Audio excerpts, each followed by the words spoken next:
Welcome back to another episode of Life of Loz. Obviously, I am Loz, and today we're going to do a nice little review on my 2021 CMX 1100 Rebel.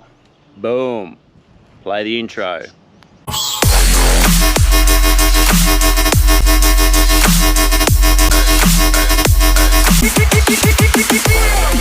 This Honda Rebel is running a 1084cc liquid-cooled Unicam 4-stroke parallel twin with a 270-degree crank.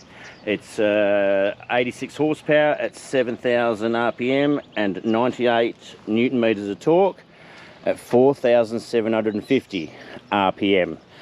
It's running a 43mm fork, preload adjustable with 4.8 inches of travel, a single radial mounted 4-piston caliper on 33mm discs, single disc. And it's the front tyre is a 130/70 18-inch. It does get light from time to time, just because of how much torque the engine sort of comes across as, and yeah, it's pretty wicked. On the back, it's running a dual Showa 12.5mm shock with piggyback gas cartridges, running 3.7 inches of travel. It's got a single piston caliper with a 250mm disc and 180/65 16 rear tyre. As the sun finally comes out, it's got a 13.5 litre tank. The seat height is 700mm and it weighs 223 kilos. One of the big things about this bike, and I really like it, is it's got the full LED light system on it, indicators, headlight, bits and pieces like that. So yeah, it's really good to see the full LED system on it. Yeah, it's nice and bright. For those of you who don't know how to get the seat off, it is just push in, turn, that there just pops straight up, seat comes off. Put it back on, make sure it's in the back of the little clips, push it down, done. I'm running the OEM tank pads. You know, they were specifically designed for the CMX 1100 Rebel, and I think they look an absolute treat. It's got cruise control on it. I'm waiting for the OEM heated grips. That's another little aftermarket thing I'm waiting for, because you know, you just sort of can't get these sorts of things. I've put the headlight cowl, I got it wrapped, but I couldn't actually get the Bordeaux red. I couldn't get that colour in a wrap in 3M. So it's, yeah, all I did is I tried to match it as best I could to the Rebel Alliance colours and things. I know it doesn't match. I know you guys will sort of hit me up a little bit about it, but I mean, I'm only a little Aussie battler, and I can only do what I can do. So a tail tidy would be nice. I put bar risers on it. Love the bar risers, they are fantastic. All these little bits make it sort of customized to yourself, and I'm running the Daytona crash bars. They're an absolutely fantastic thing to put your feet on and run the sort of the forward controls, using the controls with your foot, with your heel. I think it's really cool. And I've got the Gem Classic. Yes, I don't know what to say about that. I had to make up a little bracket so that it actually fits, and you know, all that's actually still supposed to be black, but as you can see, it's peeled off. But I mean, what can you do? I didn't like the upswept exhaust, and yeah, it was just sort of one of those things that it's sort of personal preference. Yeah, that's about it on the upgrade sort of side of things, apart from the Zumo 595LM sat-nav system that I got on it, which has got the tyre cap pressure gauges, which is always a handy thing to have. It's got 4 rider modes. I'm not sure whether you're going to be able to see that in the sun since it came out. It's got 4 rider modes: rain mode, standard mode, sports mode, and user mode.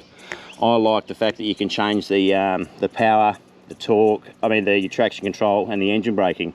So when I run it on max power, minimum traction control, maximum engine braking, because of the pause for effect. I just love that sort of stuff.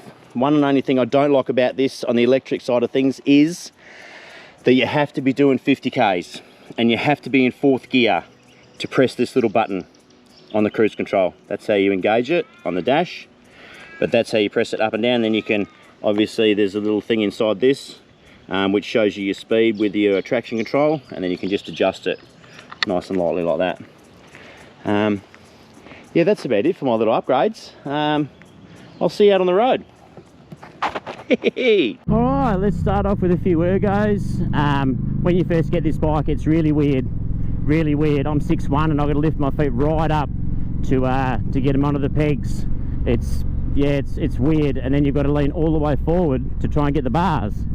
So it's yeah, ergos is even though she's comfortable for a little person that's probably shorter than me being 6'1", yeah, it's a little bit weird, but because sitting on the seat, you're just sitting right back on your coccyx.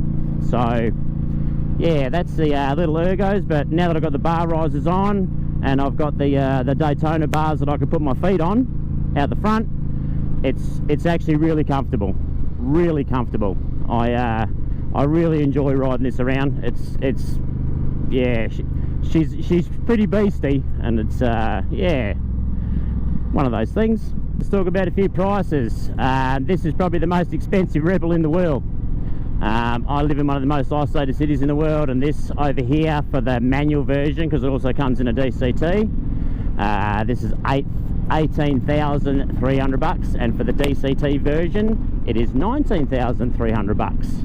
I'm pretty sure in America they're only about $13,500 for the manual version in America, I think. That's what all the reports that I got back anyway. So, but this is the manual version, and I'm pretty sure you can't do this on an automatic version, but at least on the manual you can sort of do all your exhaust braking and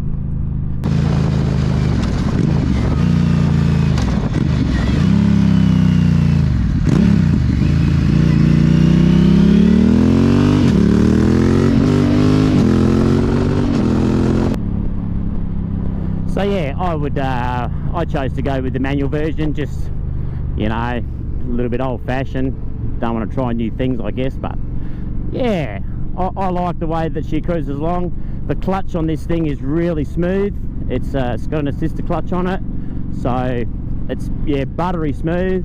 The brakes have a really good bite and a really good feel to them. I mean, it's not a sports bike, it doesn't have these big massive brakes on it, but what it has got is, as I think, it's pretty adequate. Yeah, for what it is. I mean, this thing's just got so much power in every gear, so much torque. It's, yeah, it's beautiful to cruise around on.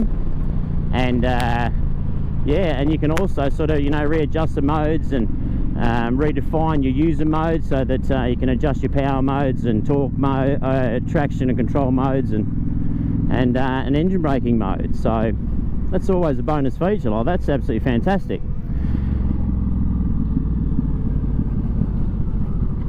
All of the YouTubers, and I watched a lot of videos on this bike, the consensus was it was a bad cruiser, and it was but it'd be good for a, you know, all the twisties in the canyons and all those sorts of bits and pieces. Like, I can understand it's you know, the slow maneuvering of this bike and how maneuverable it is. You don't even notice the actual weight of it.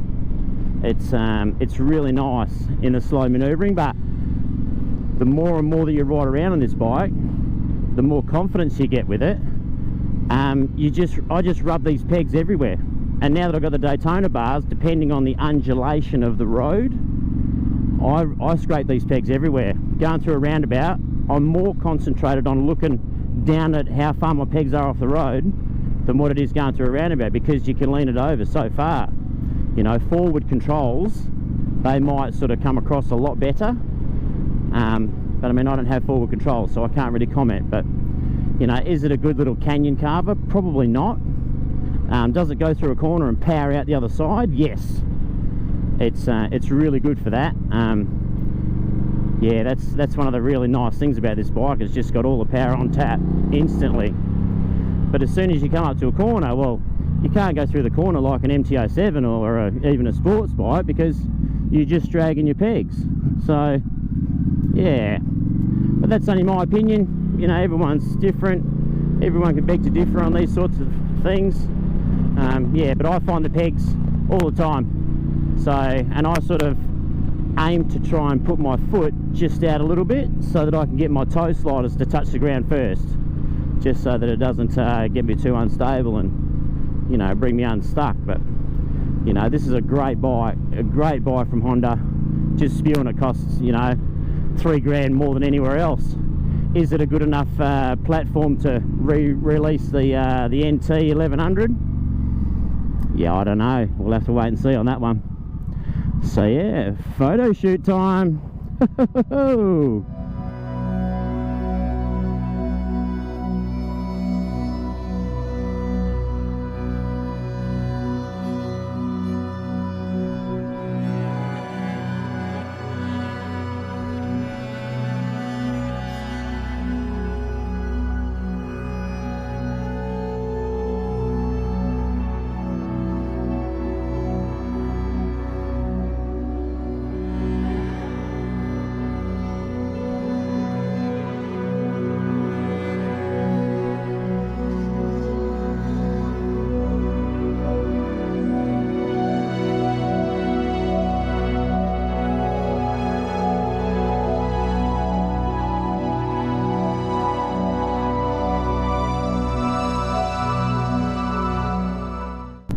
Okay, when I first got this bike, I purposely went out and did a, just in standard trim, went out and did a 200k ride in about 3 hours, and it was absolutely, the wind on your legs doing 110 k's an hour was just phenomenal. Like, there's only 3 positions. There's no moving your ass around the seat, it's one position. And 6'1", you're sitting on your coccyx. The other little seating position is tucking your legs right in and holding them in.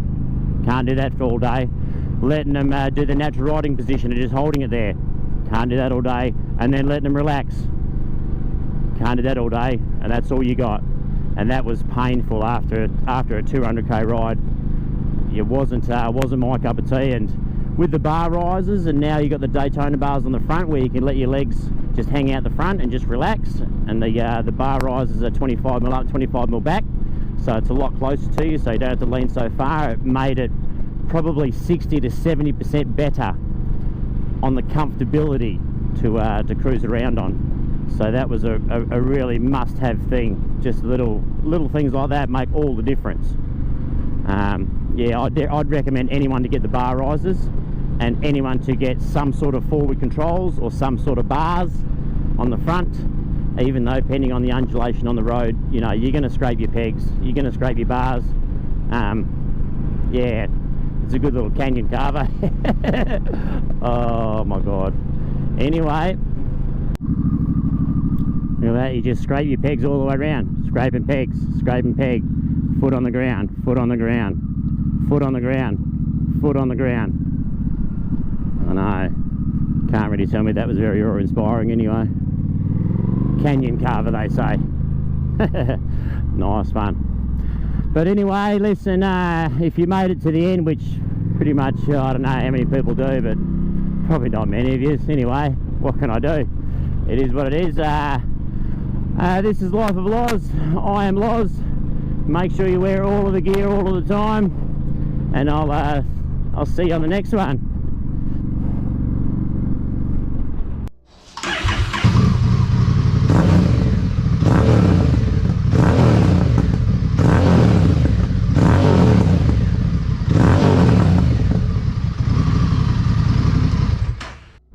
P.S. You thought you got rid of me, didn't you? This is the last video that I'm going to make as a moto vlogger. Yeah, you all got really disappointed there. I know you didn't. With this helmet on. Rock. Yeah. I've had a gutful. So I got a new little present. I got a new little surprise that I'm going to set up, and you'll see that on the next one. So yeah. Hey, all right, I'll see you on the next one.